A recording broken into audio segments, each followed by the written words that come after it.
And it's time now for a look at today's newspapers. And for that, I'm joined by Clément Bonnereau. Clément, hello and welcome. Hi, Julia. We're going to start with our top story of the day, Algeria, with the president, Abdelaziz Bouteflika, who has confirmed he will run for a fifth term despite demonstrations across the country. That's right. The president has heard the heartfelt cry of protesters, reads the headline of reporters. Abdelaziz Bouteflika has, as you said, confirmed he would run again, but he's also promised to set up what he calls a national dialogue. The aim being, of course, to appease tensions in the country. Algerian daily El Mujahid, meanwhile, makes a list of Bouteflika's promises in his letter to the nation released on Sunday. The president commits to host an inclusive and independent national conference, hold a referendum on constitutional reform, take measures to ensure a better distribution of wealth, fight against corruption, revise Algeria's electoral laws, and last but not least, step down within a year and hold new elections that he will not contest. And now, not all newspapers in Algeria are convinced by these promises.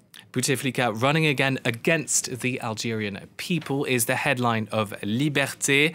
The story also makes the front page of El Watan, another Algerian newspaper. Bouteflika defies Algerians. Let they come and get me, reads the caption of the accompanying cartoon. Bouteflika is pictured here, of course, sitting in a wheelchair protected by two heavily armed guards. Arabic language daily El Khabar, meanwhile, accuses Bouteflika of ignoring the protests. Demonstrations will continue, warns the paper. The ongoing drama has also inspired cartoonists. Bouteflika headed for a fifth term, reads the caption of this cartoon by Dilem. You see the ailing Algerian president in a hospital bed on wheels being escorted by police.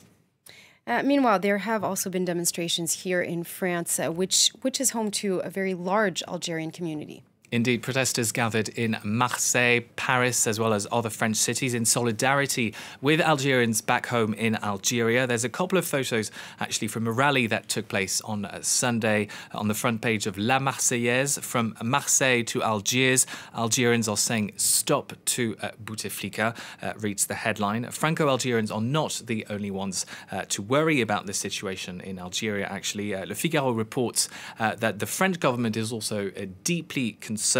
The Elysée is keeping a close eye on Algeria while trying to avoid accusations of interference, says the Daily. Le Figaro also warning observers not to get too excited about the situation in Algeria, what some people have described as the Algerian Spring. The examples of Syria and Libya should serve as a reminder that the struggle for freedom can often be overshadowed by the rise of Islamic fundamentalism.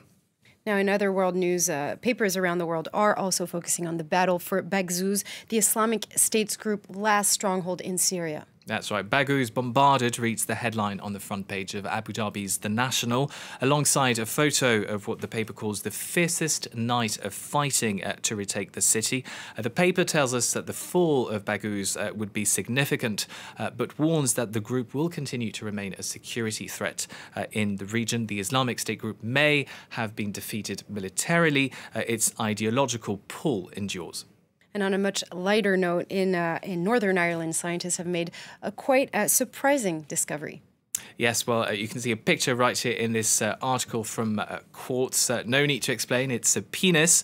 And archaeologists were indeed quite puzzled when they discovered it. Today it would be associated with juvenile humour.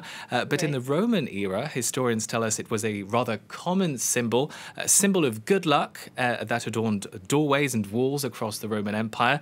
Meanwhile, on battlefields, it was a sign of domination to intimidate Rome's enemies. So while amusing now, there's more to it than just the crude outline of a male's genitalia.